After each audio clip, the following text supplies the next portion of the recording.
Saudara, ekonomi Indonesia terus membaik di tengah ketidakpastian global dan makin merebaknya varian baru COVID-19. Belajar pada kebijakan yang dibuat sepanjang tahun 2022, pemerintah yakin pertumbuhan ekonomi negara bakal terus bergerak positif di tahun 2023 mendatang.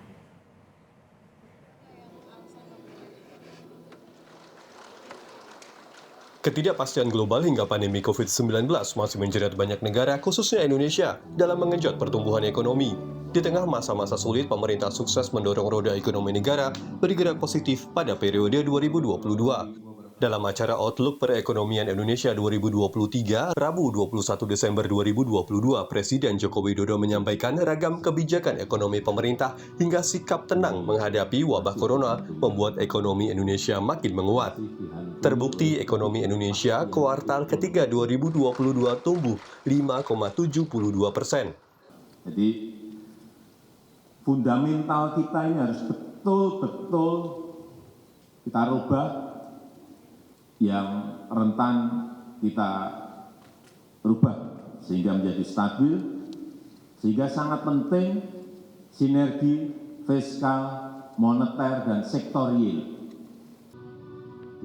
Langkah adaptif pemerintah dalam penanganan COVID-19 dan pemulihan ekonomi nasional diungkap Menteri Koordinator Bidang Perekonomian Airlangga Hartarto.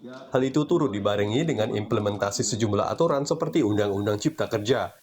Kerjasama ekonomi bilateral dan kawasan pada pagelaran G20 semakin memantapkan optimisme Indonesia memperbaiki kondisi ekonomi pada 2023 mendatang. Dalam kepemimpinan Bapak Presiden di dalam G20, kita telah berhasil mendapatkan komitmen strategis secara global, yaitu Pandemic Fund sebesar 1,5 billion.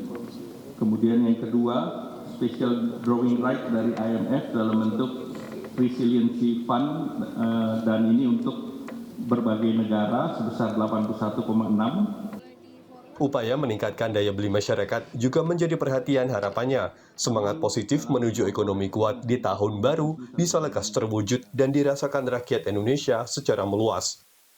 Tifal Solesa, Julian Fernando, Kompas TV, Jakarta.